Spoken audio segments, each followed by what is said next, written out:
There we go, live for NFL week number 4 here on the Right Angle Sports YouTube channel. Appreciate everybody for stopping by this Q&A and preview episode. If you're catching this after the episode has already aired, down below in the timeline is the official name for it, but the scroll bar, whatever you want to look at it, you'll be able to jump through game by game once it's done to find the game that you want to look at and get all the info or questions that you might have. Looks like we got over 100 people so far. Some fantastic questions already coming in the side chat. If you're watching live, you have the YouTube app, maybe you're on the desktop, fire in your questions in the sidebar. I'm going to push for them all show long. We'll go through the games in order from the rotation numbers, but as you put in your questions, if you want to match them up to the game or you want to get them in, we'll get to each and every one. The Better Life stops by. Hey, Tim. Good afternoon. I'm curious. I want to know a little bit about the whole Treasure Island take. I know you know the strip and everything as much as everybody. That's looked like fun on Twitter so far. Devin hinting at some Saints game and the over stuff. We'll get to that in a couple seconds as well. A lot of good questions in there too, and I think people are priming me up for a good Jets rant as we get to the end. But let's get started. Lots to talk about, a lot of games, a lot of fun matchups as well. So please put those questions in the chat. We'll get to them as we go. General question from Oscar. Adam, what's the best way to find press conferences, interviews of coaches, players during the week? It used to be really easy on Periscope. You'd be able to watch everything live in real time. They'd stream them live. Now it's switched over where you'll find all of the clips somewhere between Twitter and YouTube. You have to do some searching. Some teams do YouTube much better than others. Some do Twitter much better than others.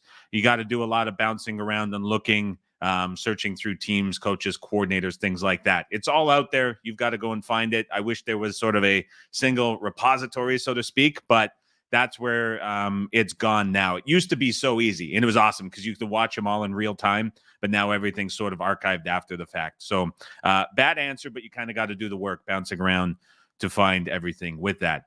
Let's get started with Thursday night football. Gets going tomorrow. The Detroit Lions on the road at the Green Bay Packers. Ron Pfeiffer. Yes, this is live. That's why you're here, Ron. It's a live show. You can get your questions in the side. We'll answer them as we go. Fun game between the Lions and Packers. So the Lions out to 1.5-point favorites. It's been bet back and forth for the majority of the week. Last check sort of yesterday afternoon, the Packers took some money. Circa got down to pick. Lions got bet back. Let's talk a little bit about the Green Bay Packers. I think Jordan Love and the Packers offense, one of the more interesting topics as we go into week number 4. So you can look at it sort of two different ways. I'll go the first way and kind of present the, I don't want to say sort of the contrarian take, but let's just kind of outline it here and we'll go back from that. So Jordan Love in Kevin Cole's QB rankings right now is around 23rd. He sent him out this morning, does a really good job each week. He updates the model, sends out his rankings. So he has Love around 23rd. When you look at some of the other guys that cover the NFL and quarterbacks, they may have Love a lot higher. And Love and CJ Stroud this week were kind of the two big movers. And so when I start to look at this Packers offense and you just go general team stats, you see them top 12 in EPA per play. And you see them bottom 10 in success rate per play. And anytime you see an EPA way higher than success rate like that, typically what it means is a team is benefiting from a lot of big plays, usually on high leverage downs, 3rd and 4th, 3rd down and long, stuff like that, that they're getting really big plays that benefit them a ton, but they're not able to sustain a lot of offense. And so far, that's exactly what we've seen from the Green Bay Packers and exactly what we've seen from Jordan Love. When you look into Love a little bit further, through 3 weeks so far, he's dead last in completion percentage over expectation. He's league high, number 1 in intended air yards per pass. And he's also a league high 30% aggression rate per pass attempt. And so what this all sort of shows you about the Green Bay Packers through 3 weeks is that they're throwing deep a ton. They're throwing into really tight coverage at the highest rate of anyone in the NFL. Love has been extremely boomer bust and missing a lot of throws because of how tight the coverage has been. And the offense has benefited from a lot of really big plays, but hasn't been able to sustain it down to down. When you listen to the press conferences from Adam Stenavich, the offensive coordinator, it's pretty interesting what he says. The reporters for Green Bay in that room, they usually ask really good questions. And they're like, why is the offense doing this? Like, why are all the receivers getting stuck at the line? What's going on here? And Stanovich essentially said that's how defenses are playing us so far. They're right up on the line of scrimmage. They're jamming all the wide receivers. They're playing a ton of cover one. And all these defenses are just daring us to throw deep downfield. And when you think about the injuries for the Packers so far, their left side of the offensive line has missed basically 10 of the 12 quarters so far. So teams have been able to get a lot of pressure off the left side of the offensive line. Aaron Jones has missed the last 2.5 games. So it's been A.J. Dillon, who's less than 3.5 yards a carry. Teams are just sitting in front, stopping the run, taking advantage of the beat-up offensive line, knowing that Christian Watson is still out. The Packers are without some of their best weapons. And they're just saying, hey, Jordan Love and the Packers, you want to beat us, you're going to have to beat us deep. But we're going to play your guys really tight because it's all young wide receivers on the line of scrimmage. And that's exactly what teams have been doing. It doesn't hurt, too, that they've played the Falcons and Saints back-to-back weeks, two teams that play a lot of cover one, play a lot of man coverage. So it's kind of been like this perfect storm of things playing into the Packers, yet here they are winning games despite all of it. And so when you look at this matchup against the Lions, you're going to have Christian Watson back. He said he's planning to play. You're probably going to have Aaron Jones back. That's going to change the offense a little bit. Now, how healthy are those guys? Really a big question, as is what is the status of the guys on the left side of the offensive line. You don't get those offensive linemen back, that's still a problem for the Packers. We're going on 3 minutes here on the Packers, but the long and the short of this is defensive matchups for the Packers have been pretty tricky for what they want to do. They've been boom or bust offensively, and until we get sort of clarity on the injury report, I think we're going to see this team kind of continue this style of play, especially against the Lions, who play very similar stylistically to what the Packers have seen the last 2 weeks. So that's kind of going to be how it's shaping up for the Packers. And so I would say with the Lions kind of creeping out to get into that 2 range, I'm surprised the Packers aren't getting bet a little bit more. But this all really, really sits on what we're going to see from the Packers injury report. So a tough game to get into one way or the other. From the prop side, we're seeing Jordan Love rushing yards. That's getting pushed up a little bit further. This week it's 16.5. Last week closed 12.5. The week prior was 10.5. It's clear he's using his legs more. That prop's already got a little bit of interest, very easy within the market. B-Dub says, is it a good idea to tease Packers now at 1.5 before injuries are released? I feel the line will flip if most guys come back. I agree that if Jones is in, if Watson is in, and if the left tackle and left guard situation is cleared up, you get Bakhtiari back, the Packers are going to get bet. I don't know if I love it in a teaser leg, but if you do get it above 7.5, it certainly falls within basic strategy. So yes, if you think those guys are going to come back and that's a teaser leg you want to have with others, I'm pretty confident that if that injury report comes through, the Packers will get bet and this line will trend towards a pick'em. Ryan Roberts says, which of the injured Green Bay folks moved the line the most? Jones, Watson, Alexander, left O-line is going to move the most, if at all. Individually, I'd say Aaron Jones won. The rest of the guys probably pretty equal, but the problem is you're looking at just kind of a cluster, right? You take Jones and Watson out of the offense, that's a massive blow. You take the left side of the line out of the offense, that's a huge blow as well. So it's kind of all clustered together. Alexander is one of the best cover corners in the NFL. The Packers have kind of got away with it. Going to be a little bit more difficult against the Lions, obviously, but his status as a standalone is certainly worthwhile in the defense. But just the offense as a whole has this sort of group of injuries that has made the way that defenses can play the Packers is so one-dimensional, and so it's all really big. So if you get all those guys back, the Packers are, I'm really confident, going to get bet where this number is. Let's get to Sunday. Falcons on the road at the Jags. Right now, this is sitting Jags as a cheap 3.5-point favorite. There was a release on the Falcons this morning. Hitman was on it. There was another bet that looks like it came through on the Falcons too that brought this number back a little bit. Arthur Smith said in the press conference this week, he said his top priority is figuring out how to open up the pass game. It's been bad so far for Ritter, incredibly conservative. He's really putting emphasis on the Falcons finding a way to get a pass game going off of the run game that they've had a lot of success with. Easier said than done when you see how Ritter has looked through a couple weeks. Is that answer going to be found on a short week going to London with all the travel and prep and everything that comes with that? Yeah, I don't know. That's a big ask, the way that this Falcons offense has looked. And this is a team, again, if you've heard any of the preseason stuff, we like the over for the season whole just because they're going to play a lot of bad teams with bad quarterback situations.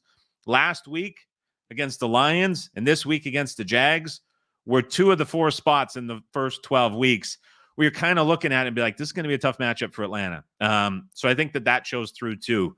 The Jags, to me, a little more interesting from an analysis side. A lot of the film and QB guys that do analysis, watch the tape, do really good content, QB School on YouTube, Ted Wynn, things like that.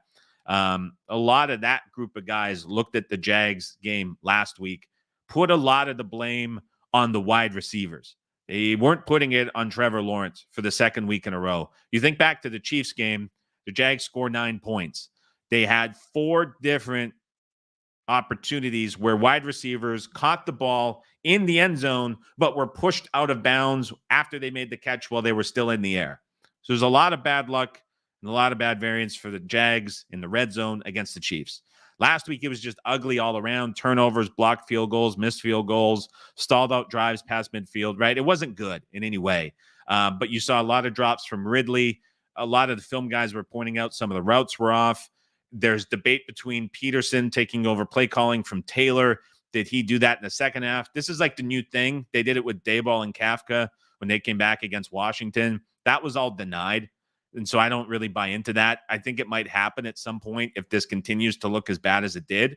But a lot of the pressure is sort of put on the wide receivers for the Jags and not so much Trevor Lawrence, which a little bit different from, say, this time a year ago and how the Jags were trending. So that could potentially get cleaned up. No Zay Jones, so that's a blow. But you would expect Ridley as well as Kirk to look a lot better. There's a lot of stuff about Christian Kirk against man defenses specifically, or teams that tend to favor man. You think about how he might have a bigger game against this Falcons defense. Peterson specifically has said a lot of games are going to be a Zay Jones game. A lot of games are going to be a Christian Kirk game. Ridley's always going to get his touches. So that kind of skews back. Paul says Ridley revenge game or revenge on Ridley game.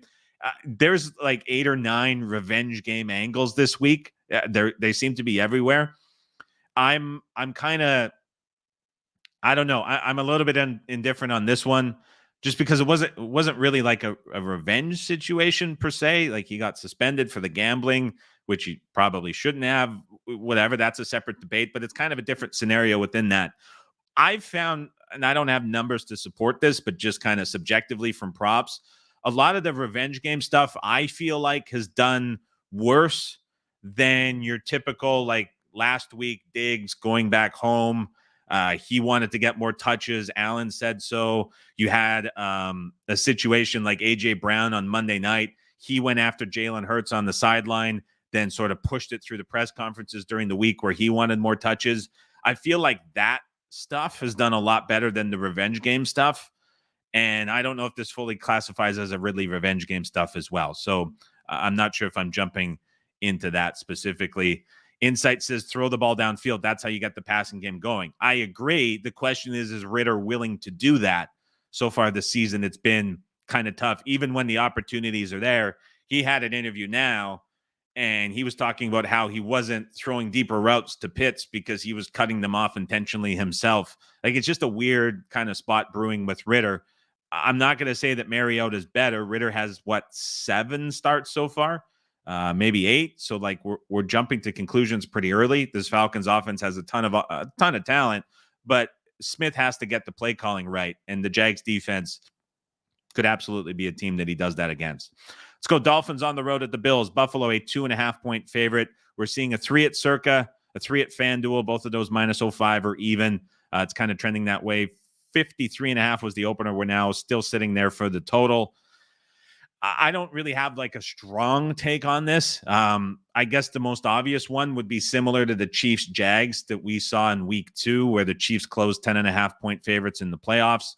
That was then reopened at 3. The Chiefs took money just because you're looking at that and it was 1 or 2 games. And it's like, how could this number be that different based on what we're seeing? The Bills closed 14.5 against Skylar Thompson. I get that that game was close. I get that it was Skylar Thompson. I get that we're now to Tua, and I get that now we're to a Miami Dolphins offense that is taking the league by storm and just scored 70 points. Are we ready to put the Dolphins and the Bills on level footing if you're giving the Bills 2 points for home field advantage? I don't know if we're there yet. I could see a case where people would come in and bet the Bills, especially when you look at this was 3.5 on the look ahead. We're now on the other side of 3 and it's sitting 2.5. So that's kind of how it's looking. It's a very difficult task to bet against the Miami Dolphins. I think a lot of people will look at this and say, this is the best offense in football for Miami. It's the fastest offense we've seen in years.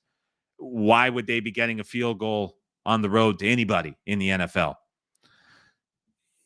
That's a fair case to make as well. But I think it's a very similar sort of market case to what we saw Chiefs-Jags, and in that game, the Chiefs got bet despite being on the road within that, because that was just viewed as too big of an adjustment. I think you could probably make the case here.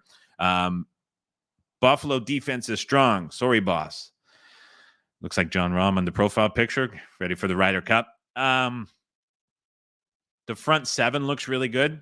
I think it's going to be deadly when Von Miller gets back. That's going to be an incredibly strong unit. Secondary has showed a little bit of signs that maybe it's not as strong as it once was, even with McDermott calling plays, which worries me a little bit against Miami specifically, and how those wide receivers can get things going downfield. Front seven, I completely agree. Really, really good up front. On the back end, let's see how it holds up throughout the course of the season. David asked, do you think it'll move off of the 2.5? I think we'll see 3s everywhere, but I think there'll be interest for the Dolphins at 3, certainly when it gets there. I don't think it's going to move too far from this point that we're currently at. Vince Vegas says, Dolphins easy pick. Josh Allen will have 3 or 4 turnovers trying to keep up. That's a lot of turnovers. You'll probably have some pretty good prop looks if you think that that is the case with what is usually put out there. Let's get the Vikings on the road at the Panthers. Minnesota 3.5-point favorite. Total in this one 45.5. This was as high as 46.5 for the total. Came back the last time. Minnesota's been bet. They've been released. People have piled on. That point spread has pushed out. Bryce Young was back at practice this morning. Looks like they're probably going to go back to him instead of sticking with Andy Dalton, with the ankle injury seemingly cleared up. I don't really have a specific stance on which way that is going to go. When you look at what Dalton did last week against Seattle, he got a defensive line that was entering the season ranked 30th in the projected rankings. He got a secondary that was pretty weak as well. And once that team fell behind, Dalton was able to move up and down the field very, very comfortably. What I would say the difference is here between what the Panthers are with Dalton and what the Panthers are with Bryce Young is that Dalton is much more willing to throw those outside passes to wide receivers down the field, where Young, a little bit hesitant within that. I'm giving Young a little bit of a break just because of not only kind of the preseason stuff that he faced where it was brutal defenses, but also coming into this season, he had injuries to wide receivers. He had injuries to the offensive line. I don't think that this divide between Dalton and Young is as big as it's being made out to be. I think still the Panthers are really hindered by Frank Reich play calling. And it kind of annoyed me to watch the press conference Reich had this week where he was praising some of the big plays coming from Thomas Brown. Thomas Brown is the offensive coordinator for the team and should 100% be calling plays. That would flip this Panthers offense around. Reich is still kind of suppressing that. And so when you look at the Panthers kind of chasing from behind and you have Andy Dalton, the backup, in there with nothing to lose against a bad defense in Seattle, like, of course it's going to look better than Bryce Young's kind of being in tight spots to start the season in different situations. So I'm just not into that. Neither is the market the way that this has been bet. Maybe a little bit surprised that the total hasn't stuck at where it was after it bet up. I just don't see either of these teams, even if Young starts, necessarily playing to like a tight conservative game. And in terms of the Vikings, I mean, this offense and the bad luck that they have, everybody now says they saw it coming, and sure, after last year, but my God, you look through 3 weeks. I don't have the specific number off the top of my head, but it's 6 turnovers inside the opponent 25-yard line. There were 4 turnovers inside the opponent 2-yard line, or at the goal line, if you count the Jefferson touchback fumble that we saw on Thursday Night Football. I mean, it is It is a Vikings team that Kirk Cousins is, put it this way, Kirk Cousins is on pace for 6,000 yards. The Vikings are winless, and they have 6 turnovers inside the opponent 25. So, like, how many more points could or should these Vikings games have had? And what does it look like if it's not just extreme bad luck for the Vikings inside the opponent red zone? And so now they get a Panthers defense that lost J.C. Horn a couple weeks ago, lost their best down-to-down linebacker, and against the Seahawks, they lose 2 more secondary starters. Frankie Louvu's not at quite 100% either. That defense was completely gassed against the Seahawks in the second half because of injuries, because of time on field, and all of a sudden it just became super easy for Seattle to move the ball up and down the field. Now it's a much better Vikings offense in there as well, facing this defense that isn't getting healthier at all this week. That's trouble. So I don't know. I think the Vikings score pretty comfortably. I think the Panthers can keep up too. So that's kind of my stance there. Here we go with another one. Paul Enzo. Thielen revenge game. Paul's got all the revenge games listed. We're going to have one almost every single game. It's just a weird scheduling week with a lot of those happening. So please keep them coming, Paul. Shout out to Laura's Coffee House in White Rock, BC. 4 more days of iced coffee to go before we switch to hot coffee with the winter season rolling in October 1st. Broncos on the road at the Bears. Denver 3 - 20. Total in this one 46. Look, I'm not going to dive into the Broncos stuff last week. You give up 70. You're a 3-point favorite on the road now. I get it. It shows how bad the Bears are. Here's the thing about Chicago. There was a report on Monday that came out, and it described the Bears' secondary injuries as DEFCON level bad. They're potentially without every starter in the secondary as well as their top backup. If the Broncos don't do something on offense, there's bigger questions here. So I think you can expect Denver to move the ball pretty comfortably. On the other side, you have a Broncos defense. They have Patrick Surtain, who obviously got lit up a bit against Miami. But you go beyond that, and you look at some of the numbers that these defensive backs are conceding against opposing wide receivers. It is as bad as it gets anywhere, period. Like, it is awful for the Broncos. And this is a defense that had those high expectations. I think we're kind of adjusting to that now. But it is so bad for this Broncos defense within the secondary that I kind of say the same thing about the Bears. If you can't get something going against this Broncos secondary, where do you go from here? I mean, the Bears offense is every level of bad, and it's not improving. Everything that Fields said he wanted to do last week in the interviews, everything that they said they were going to let him do, didn't happen against the Chiefs whatsoever. And that's the second best defense in the AFC that Kansas City put out there on the field. So it was just a bad spot, as we talked about. Certainly a lot better here against the Broncos. But boy, this is just 2 ugly teams struggling to find answers. But the way that this game matches up, both of them have opportunities to find all of those answers when you look at offense versus defense on either side. Bears have a chance here. Oddly, I kind of agree with that. I don't know if you can get to the point where you're comfortable betting the Bears, but at this number, boy, you kind of don't disagree with that. Gerard says, I can't believe Denver favored on the road against anybody.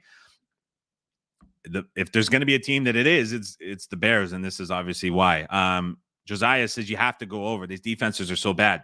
I don't disagree. There was a release from another service earlier in the week on the over. Pretty easy to see why. But then you kind of get to like the question here, right? This is at 46.5 currently. Correct me if I'm wrong. The Dolphins game last week closed 47 with everything all considered. So you're taking the Dolphins offense out. You could probably say that total was too short. We love the over in that one.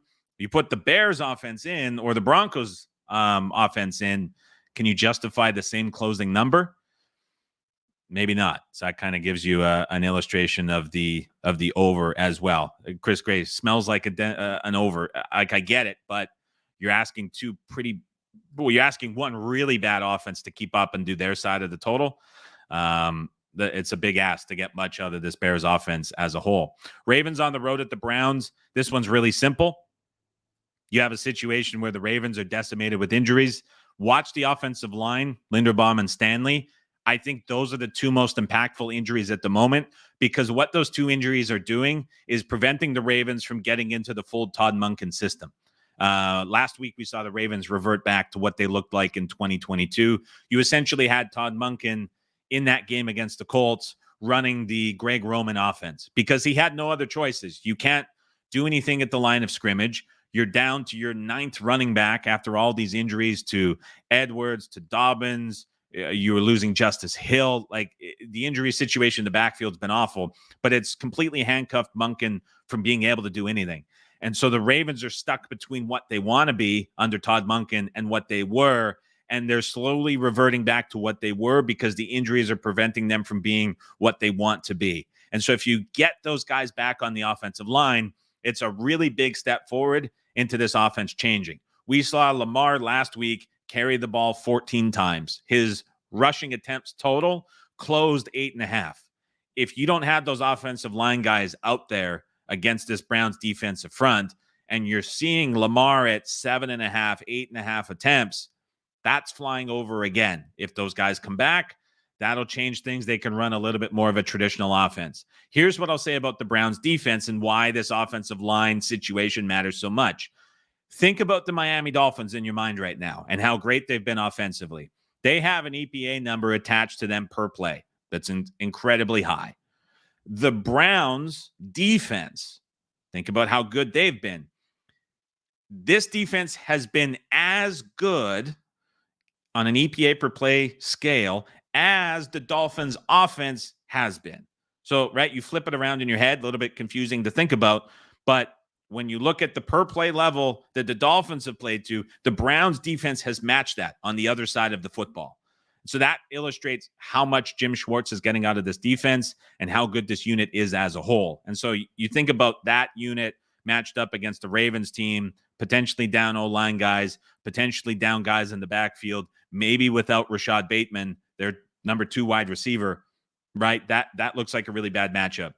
In every way, once this number touches 3, if healthy, the Ravens are 100% going to get bet by somebody. This isn't going to hold. But the fact that it has held so far gives you an insight to the injuries, but also how good this Browns defense has been overall. So that's significant. Here we go, Paul again. OBJ and Clowney revenge game. I mean, it's a crazy week for revenge games. Watch the injuries. It'll have a huge impact on this game. Steelers on the road at the Texans. Here we go. CJ Stroud questions. Similar to Jordan Love, I won't go on for 5 minutes with this one, but we had a comment. We think it's an overreaction. Let's see if CJ Stroud continues this greatness of a start. There was also another question from Adam Orphan, longtime follower of the show and the podcast. How are you feeling about the Texans after last week? Do we have some hope if they can start to get healthy? Wanted to ask before I jump in a meeting at the bottom of the hour. The we reference was from the preseason podcast. I threw out the Texans to win the division as a flyer to consider. So that's where that question is coming from. And the reasoning was just that the AFC South is a mess, and you have Bobby Slowick integrating a 49ers offensive system into the Texans. You have D'Amico Ryans, a really good motivator of young guys running the defense. There's a chance where this could just all work out. What I'm surprised to see today, same film guys I referenced, Kevin Cole in the quarterback rankings, everyone all of a sudden today and yesterday just loves CJ Stroud. There was a lot of pessimism the entire preseason. Week 1 in Baltimore was kind of a throwaway because of the weather. And then it was like, okay, he did a little bit against Indianapolis. It all came from behind for this offense. And then last week was kind of like the flipping point where all of a sudden everyone's like, boy, Stroud looks great. Boy, he's the best rookie. Everything's fantastic from Stroud. Like, it's just being built up and built up. And I'm kind of sitting there and I'm like, okay, I'm stuck between the anchor that I have from this preseason opinion where I'm like, the Texans offense could be okay. So I kind of have that in the back of my mind holding me back. But then I have this preseason kind of second opinion where I'm like, this offense looked like really over their heads. And then I have the 2 data points where it's week 1 against Baltimore in the rain. They did nothing. Week 2, they did some things against the Colts that were nice. All of it came in chase and garbage time. And so I have like 5 weeks in my mind saying like, there's some issues here. And then I have this Jags game where everything looked good. They pulled the upset. It was the big surprise. Like, is that enough to get all of this hype going on CJ Stroud? Boy, I don't know. I saw him 19th in a set of quarterback rankings. I had a comment on Twitter that said, is he a top 12 quarterback? Like, maybe, and I get he's doing it without his offensive line. 4 or 5 starters are out. But what's interesting to me is on Ben Baldwin's RBSDM website, where you can filter offensive and defense EPA success rate. If you put the garbage time filter on, which eliminates any snap that a team has taken where their win probability was higher than 70% or lower than 30%. So you're essentially just looking at teams when the game is competitive, especially early on in the games, and like how they match up in sort of a neutral game state overall. The Texans in that neutral game state, when the garbage time is stripped out, when the come from behind is stripped out, if you look at the Texans in that, they rank dead last in success rate per play and EPA per play. If you take the garbage time filters off, the Texans jump way up. And it kind of represents what you saw against the Colts coming back, a lot of success. Last week against the Jags, big lead, catching broken coverages, a lot of big plays. Don't know what to make of Houston at this point. They've been bet down pretty heavily so far this week. You had the comment from D'Amico Ryans that said, doesn't matter who's on the offensive line. We're going to make through. We're going to play through it. We're going to make it work. Is that going to work against the Steelers defense? You have the Steelers top 5 in pressure rate. It's probably going to look a lot different for this Texans offensive line after you play a Jags and Colts team, both below average in pressure rate. So I don't know about the Texans overall. I don't know. This is a good point from Nicholas. Don't see a Kenny Pickett team winning by double digits. I get that sentiment, certainly. It's a really sort of hard playing Texans defense under D'Amico Ryans. Certainly going to be a different situation for the Steelers than that easy, soft scheme they saw from the Raiders. But I feel like this Steelers defense could really cause trouble up front. And CJ Stroud so far through 3 weeks, you look at the difference in his clean pocket versus pressure numbers relative to the league as a whole. It's as substantial of a delta as any quarterback in the league. Number 2 from a clean pocket, number 31 when pressured. So if the Steelers get some pressure and get home, not only is it going to be more effective than the Jags and what they did pressure-wise, but could kind of upset this offense in the timing overall. So a tough one really to get into. Rams, Colts, not a lot here from me. I had a big Rams video last week. Colts are a 1-point favorite across the board, total 46. I think we saw what the Rams offense is when they're not playing a team that's giving them everything very easy. We saw that second half against the Niners after they shifted defensively, and we saw that against Lou Anarumo. The Rams didn't convert a third down until their final drive of the game, which was the garbage time touchdown drive. They had just 200 yards, and that included a 40-yard completion to Van Jefferson and a 35-yarder to Tutu Atwell. So of that 200 yards prior to the final drive, 75 of that came on just 2 plays that lasted 3.5 quarters. That's kind of how it sits overall. So I don't know. I don't know what you get from this Rams offense going forward. I think it's not nearly as good as what we saw in the first week and a half against Seattle and against San Francisco before those changes. I think it's a lot closer to what we saw against the Bengals on Monday Night Football. Kyron Williams, 100% of snaps out of the backfield. That was pretty significant. Let's see what those prop prices look like for another week here. Now they go on the road to face the Colts in a pick'em game. Indy, it's the Anthony Richardson anytime touchdown scorer prop. That's back at it. He's practicing today. He's in step 4 of 5 of this insurmountable concussion protocol that the league has implemented this year. Everything points to him being back on the field on Sunday. That makes this Colts offense better than the Colts offense with Gardner Minshew. People will disagree with that and say that Minshew's better. Some of the best comments that I've seen from Twitter so far were people saying that, and these are really smart football guys saying, did you watch the game? I mean, Minshew didn't look good at all. And what was most surprising to me that I think is the big takeaway, Shane Steichen did not switch his offense at all for Gardner Minshew. He had Gardner Minshew running the zone read for the majority of the game against the Ravens. Minshew never had the threat of running ever. So Steichen, who knows Minshew, who's been with him for a number of seasons now, didn't do anything to switch his offense. If that doesn't tell you a lot about who Shane Steichen thinks will get the most from this Colts offense. I don't know what more of a clear example you need. So if Richardson is back, this Colts offense will be better. They will certainly be running Richardson a lot. Jim Bob Cooter last week in the press conference, he was asked, are you still going to run Richardson now that he's been hurt in both games that he's been playing off of runs? Jim Bob Cooter said, absolutely. His legs are a big part of this offense. Despite the injuries, we're going to keep running him. So you have the spot where you're probably going to see the anytime touchdown price around plus 170. There's injury risk, but you're certainly going to get it with the way that Steichen operates this offense. So that's going to be a fun prop to look at for the third time this season. Obviously, we didn't get a chance to bet it last week with Richardson out, but that's the look within this game. Bucks on the road at the Saints. Another QB game in this one. Very likely we're going to see Derek Carr miss with the AC joint. You're going to get Jameis.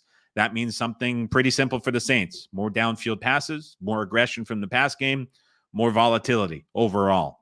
Alvin Kamara coming back is going to be a big boost to the Saints team that really hasn't had a ground game, have had a couple guys injured within the backfield. But obviously what he brings to this team is pretty significant. I think you're going to see the Saints a lot better play calling all the way around. Interestingly enough, the Saints defense has not allowed a team to score more than 20 points since last October. It's been a pretty impressive run. The Buccaneers Dave Canales was just hell-bent on running the football on first down. He had a press conference before the Eagles game, and he's like, we're committing to the run. We're going to run the ball often on early downs and stick to – that's what we want our identity to be. And Todd Bowles came out after the game where Canales just repeatedly ran into this Eagles defensive front for 1.5 yards per carry. And Bowles was like, look, I appreciate Dave sticking with the run game. Like, it's great that he was able to stick to his guns.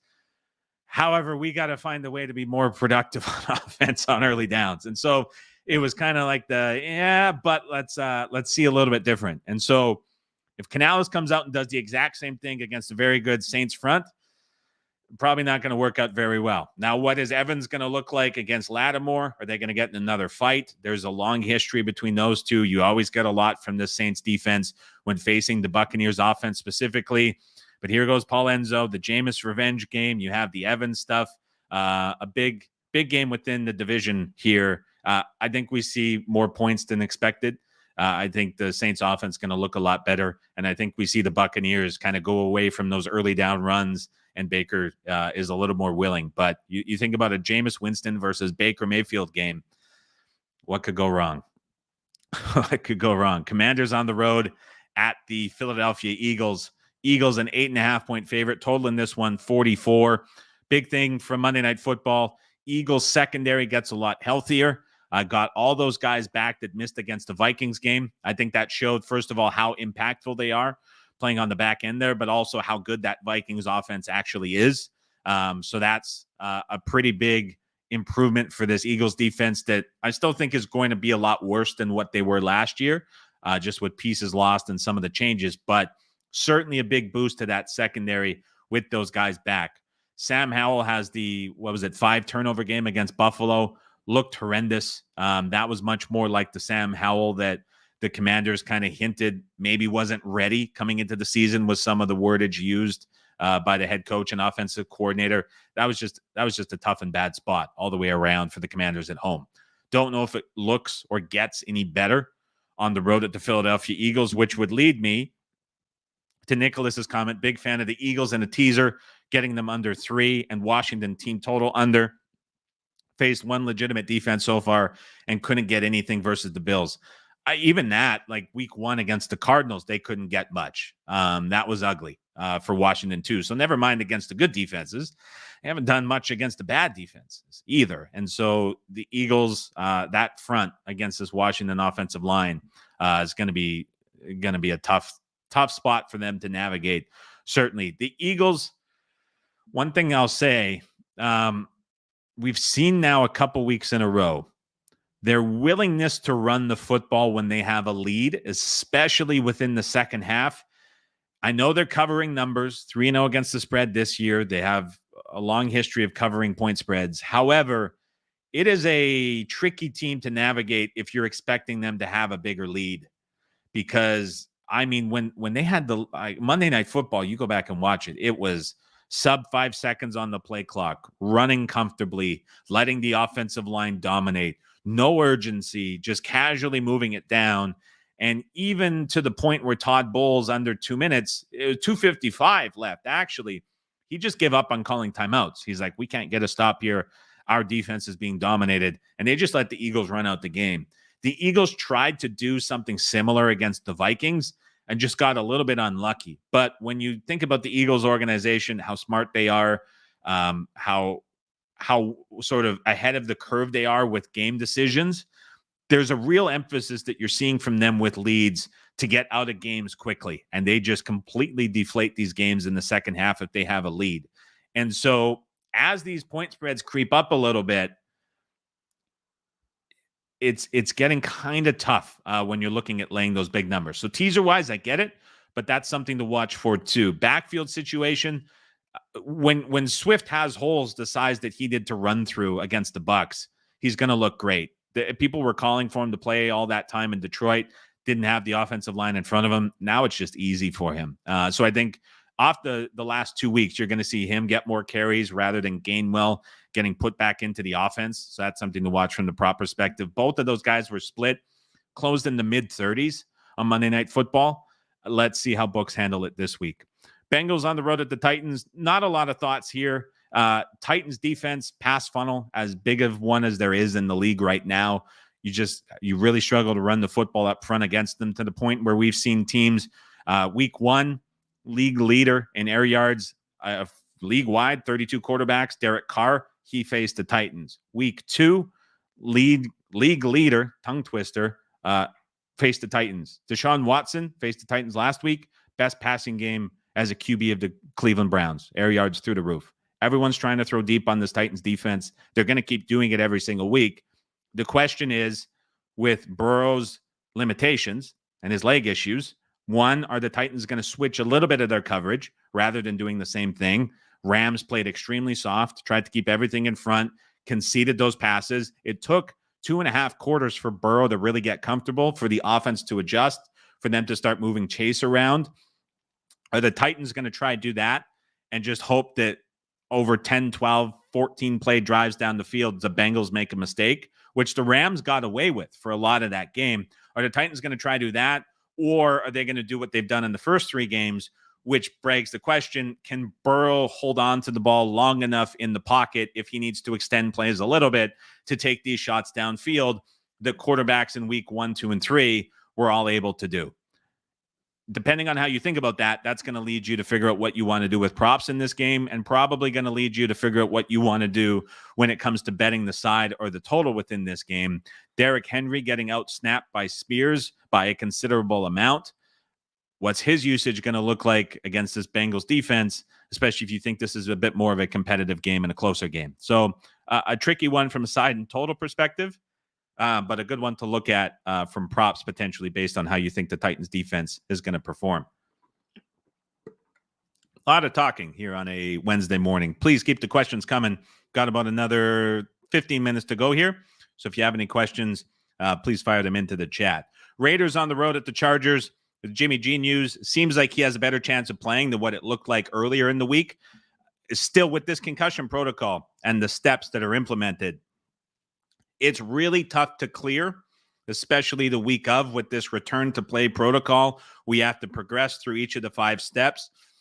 Part of the problem is that you need to be on step 4 or 5 within the practice days.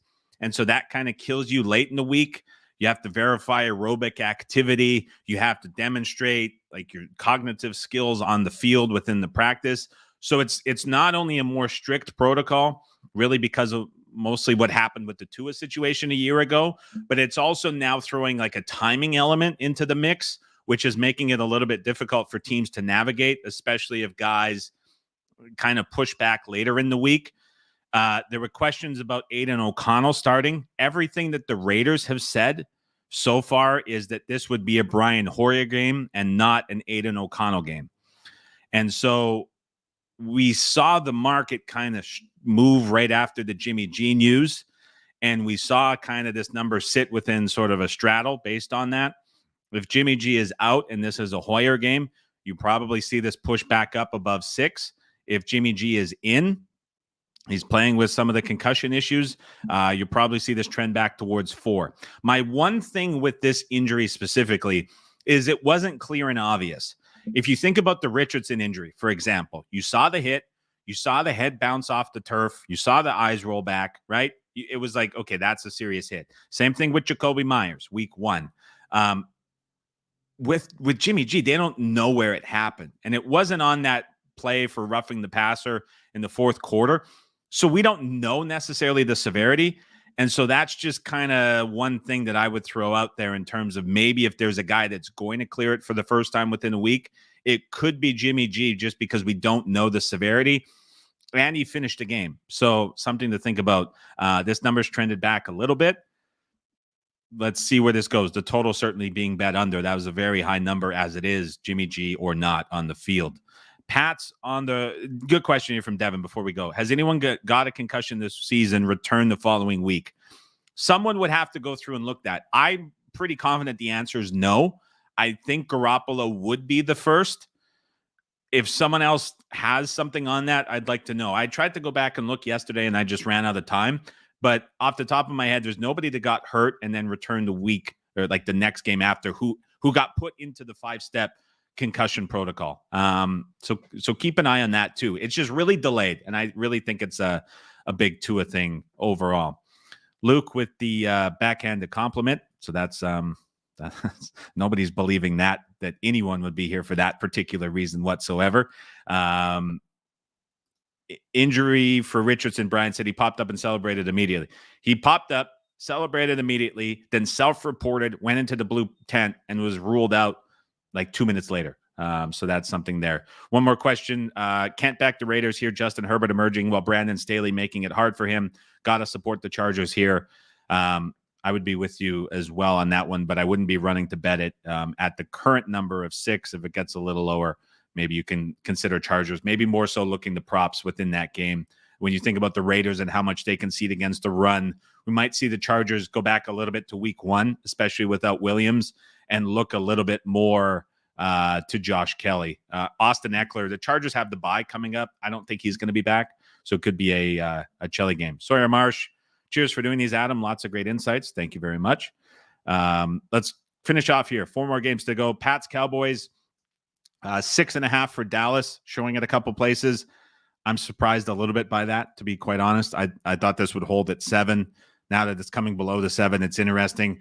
What I'll say about the Cowboys, they obviously lose on the road to the Cardinals. Look ahead, 7.5 shaded higher. We're now on the other side of the key. Well, I think they had a really tough situation with the Diggs injury happening late in the week. As a team, when you lose a guy that impactful that late, hard to game plan, right? And we saw Dan Quinn come out after the game, disappointed with the effort, disappointed with the play, mentioned how tough of a situation it was. It's tough, right? And so what happened with Diggs going out? You now have Gilmore, who has settled into that number 2 role. He was forced into a different situation. You had all the guys behind him then shuffled around, and you had an impact up front on the pass rush too, because with Diggs and Gilmore really settled the secondary to the point that the defense up front could just get away with almost anything they wanted, knowing they were protected behind. Now you have Gilmore as the number 1 corner. It's a big blow to this defense. But with a full game plan week, knowing that that's the case, I think the Cowboys defense is going to look a lot better than having the scramble. And they were blowing coverages. You could see communication wasn't right. That was a hard spot for the Cowboys to get over that injury late in the week. And so Pats have taken money. Don't know about that. Let's see what the Cowboys offense looks like. Christian Gonzalez has been incredible for the Pats on defense, the rookie DB. I think he would be deserving of the defensive rookie of the year so far through a couple weeks, the way that he's played as well as the competition that he has faced. That certainly worries you a bit with CeeDee Lamb, but I think it's a spot here where maybe the Cowboys can move the ball on offense as well. Cardinals, 49ers. Again, the Cardinals get away with kind of a good spot. And I say get away lightly because they were, 12-point underdogs by the end of it. They got bet game day. Was all the late cards money last week O-line injury related for Dallas? Probably part of it. Certainly, I think it's just looking at that number and where it was a touch high when it was around 13. We've seen a lot of late moves right before game day on some of those bigger numbers. Commanders a couple weeks got bet. Texans got bet last week as well. So it's just when these numbers are kind of from where they were a week prior to where they end up getting to, there's a lot of interest in people coming back on those bigger numbers late. That was certainly the case with the Cardinals. I don't know if we see that this week against the 49ers. San Francisco, extra time to prep. Brandon Ayuk is going to be back. A defense that we saw just sit on anything that Daniel Jones wanted to do and concede nothing. And now they get a much easier matchup with Josh Dobbs. They get a Cardinals offensive pieces that they're familiar with. I don't think the Cardinals have much success at all with any of that. Devin says, you talked a lot last week about potential value in Cowboys overs in week to come. Does that change being that they lost a game to the Cardinals? No, I would think that it only improves because you have a situation now where that defense is so much weaker. I don't know if this is going to be the game where the Cowboys offense is finally pushed. They were pushed against the Cardinals. They had 5 drives inside the red zone that didn't turn into touchdowns. So we kind of saw what that offense looks like a little bit when they're trailing. I think there's only a little bit more gas on the fire within that. Sawyer Marsh says, check out Three Dogs Brewing in White Rock. Brilliant spot. Love it. And that pizza place, Emiliano's, holy smokes. That is, they give you the honey crust for free, and I just want more of it. You can't say no to that. That is a great spot. So loving it so far here in the Pacific Northwest. 2 games to finish. Both New York home games. Trevor Siemian's going to be inactive. I'm not going to swear on the podcast.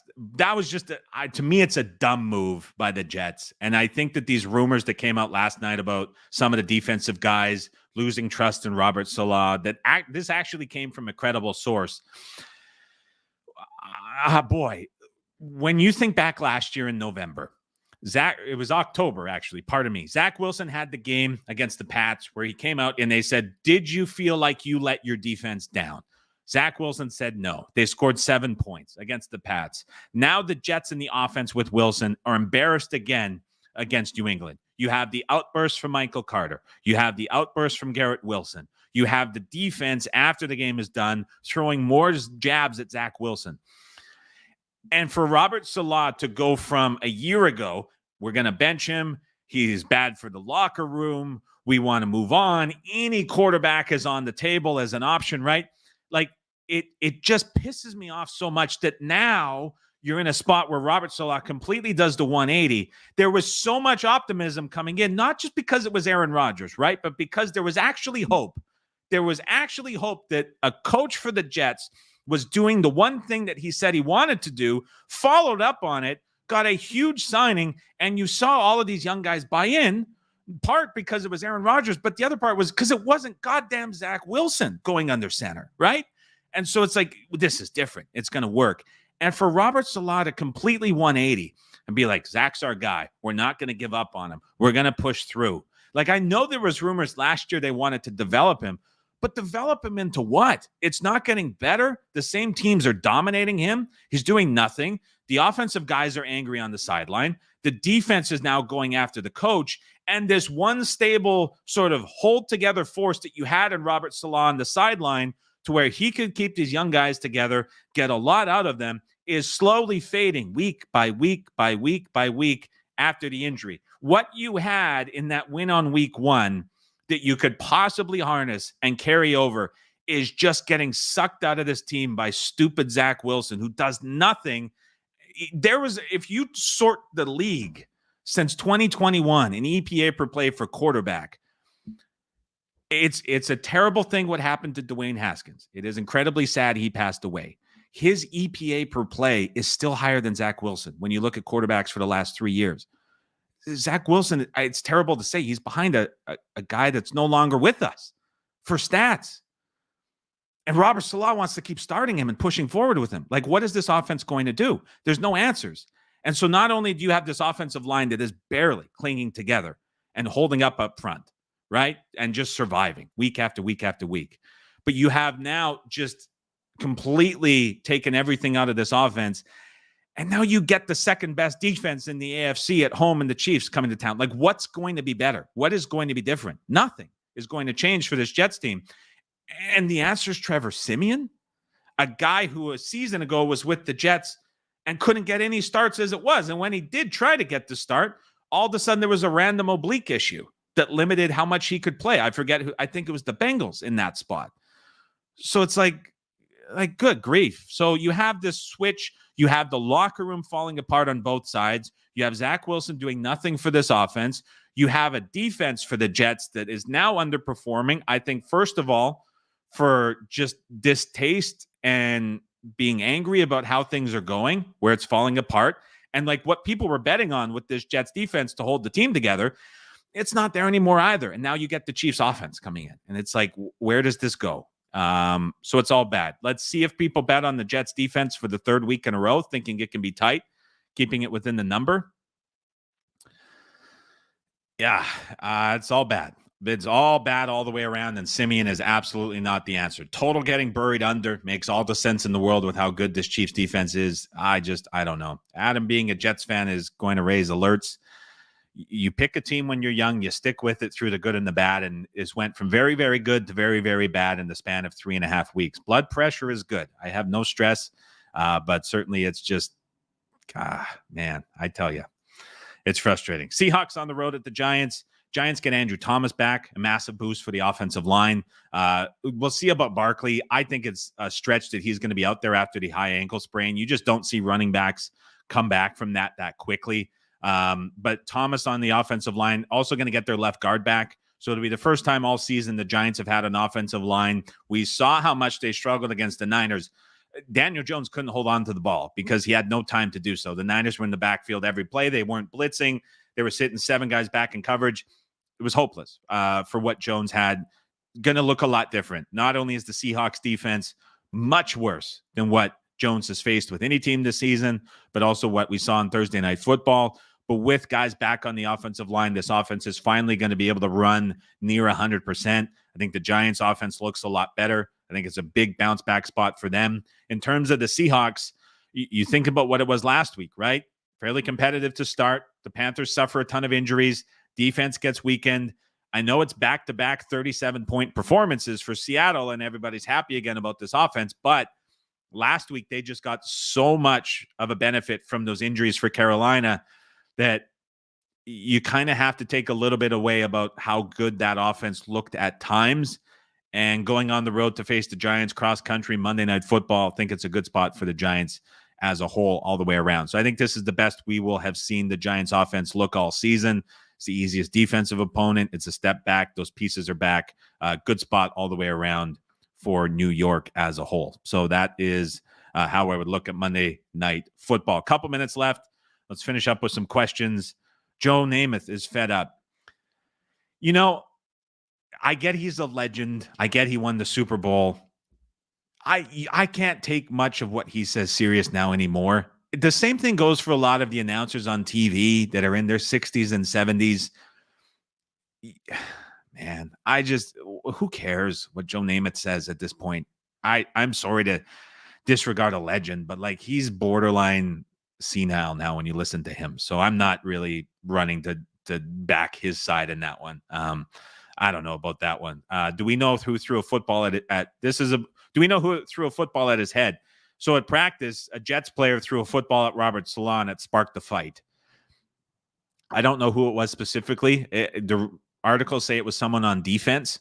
And so that is that's a big one to watch. It's sad to see this team fall apart. You have Aaron Rodgers from his bed on Pat McAfee calling guys out. Like it was bad. You can respect Joe even if you don't think his take matters. I'm not saying I don't respect him. I'm just saying, like, at what point do we steer away from 75-year-old guys who played 50 years ago with like firm takes on the NFL in 2023? I don't know. And he tries to really make a scene about it and gets a little bit out of hand. It's a little bit tiring at this point, just as a Jets fan, seeing that come out and everybody run to him when there's a lot of other really good Jets takes about what they should do from current and really highly respected and smart people within the media that the Jets just seem to disregard because it's a New York team and they're pandering to the media, which is just how it is when you're a fan of a New York team and how they cover the team as a whole. So Sawyer Marsh says, Twitter is full of people from both the Vikings and Jets side talking about Cousins going to the Jets. Like, give me Cousins or Tannehill would be exciting. And Tannehill makes a ton of sense. Jets will go out and get Tannehill, which won't fix anything. Tannehill makes a ton of sense within this offense, and Tannehill has got offenses into the playoffs who have had far less talent than what the Jets have all the way around him, and with defenses that have far less talent than what's around him. A guy like Tannehill is that veteran guy that the Jets desperately need, and it makes a lot of sense when you look at who is behind Tannehill and how Tennessee is going to go. Tannehill, last year of his contract, so the Titans aren't on the hook for it. They have Levis and Willis behind him, two guys that I think they desperately need to look at. That, to me, would have been a move that makes sense, right? And I think that Saleh, if he made that move, or Douglas and everybody, they would have been able to keep this locker room in a little bit of check, because it's like, we went to get the veteran in Rodgers. It didn't work. Bad circumstance. Tannehill's not Rodgers, but like, okay, here's a holdover. We can make this work. Man, and now it's a bad spot all the way around. Why didn't the Jets pick up McCoy? I mean, what would that do? Like I don't know. That's a tough spot all the way around. The problem with Cousins is Rodgers is under contract. He took the cut. I get that. There's always contract situations that you could potentially work around with. Like, I get it. If I had the choice, I would have certainly gone to Tannehill over Trevor Siemian all the way around. David Rosansky, great show. Informative as always. Thank you very much for watching, Joe. There was another thank you in there as well. Pardon me if I missed it. Appreciate everybody for stopping by. Garrett says, Saleh heating up for first coach fires, or is it still Staley when he inevitably blows another couple games? No, I don't think he's ready to be fired necessarily. The thing with Staley is his play calling has shifted. We saw it come back a little bit. He's completely stuck within the media, right? And I think that that's a part of being a head coach that we kind of overlook as bettors and fans. If you put yourself in Brandon Staley's position and you have to go up on a podium and answer for your decisions every single time that you make them by media that doesn't fundamentally understand why you're making those decisions, nor why they are the right decisions to make, that's got to be a brutal scenario. And so I think that whole life aspect of it, when you're putting yourself in the position and the shoes of a person who has to answer for it, and most of the time, it's not a right or wrong decision. It's just the execution that doesn't back it up. That's a tough spot. And so Staley's taking a lot of criticism in many ways recently, sort of undeservingly so. But I think it's got to be a brutal situation as a head coach when you're forced to answer to those decisions that you make immediately in front of the world and get criticized for them by media as a whole. And so I think Staley takes a lot for it. I think Salah's done a brilliant job, but you can see it now with this decision for Simeon starting to sort of burst at the seams a little bit overall. Mark Gushu, when you see a cheap NFL side minus 105, what assumptions do you draw? Not really. More so that the other side is being bet a little bit. And most of the times it's books reacting to a bet at another book too. So tough question, but no sort of blanket assumption there. Mike Stack says, I always thought maybe if Peyton didn't care for Wilson, he could trade him to the Jets. He probably knows this offense. There's probably way too much contract stuff tied up in that for that to ever be anywhere close to reality. So that's going to be tough. Last question to wrap up, John K. Any recommending team future plays at this point to take advantage of an overreaction early on in the season? Good question. The only one that I've looked at or considered, and by considered, I mean, I had my phone on the couch as I was watching on Monday Night Football. And I was on Bet365 because they always have the odds all time. And we have a really good app in Canada. I was hovering over Bengals to win the AFC South. And I didn't do it, but that was one that I was looking at. And I was like, let's wait and see a little bit here. But if things get healthy, if Burrow gets healthy, they're priced a little bit longer than what they were start of the year. And all those pieces are still there. But Burrow's calf injury, just a big question mark. So haven't bet anything, but that was one that was honestly top of mind Monday night as I was looking at that overall. Comment says, do you think we'll see 14.5s on Cardinals? I would say more likely we see 14.5 than we see 13.5 within that game as it stands right now, Wednesday at 10:20 a.m. Pacific time. All right, that'll do it for me. Appreciate everybody stopping by. We'll be doing these every Wednesday, 9:15 a.m. Pacific. Thanks again. Podcast airing every single morning, 5 a.m. Eastern, The Simple Handicap on Apple and Spotify. If you're listening, if you're coming over from that, thank you for making the jump over from the podcast to the YouTube show. We will have the final 2 release shows. For sure, the final one of college football Saturday, 11 a.m. Eastern time. We'll have another NFL one, 11 a.m. Eastern on Sunday. We need those to find a couple of wins to get those back to 500 for the release show specifically. So those will be Saturday and Sunday here on the RAS YouTube channel. Thanks again. Thanks, Devin. Thanks, Comet, Vince Vegas, Fiddy as well, H-Train, all with the thank yous. Thank you again for stopping by. Have a fantastic Wednesday, everybody. Chat to you either Saturday, Sunday, tomorrow on the podcast. We're everywhere. We'll chat to you again soon.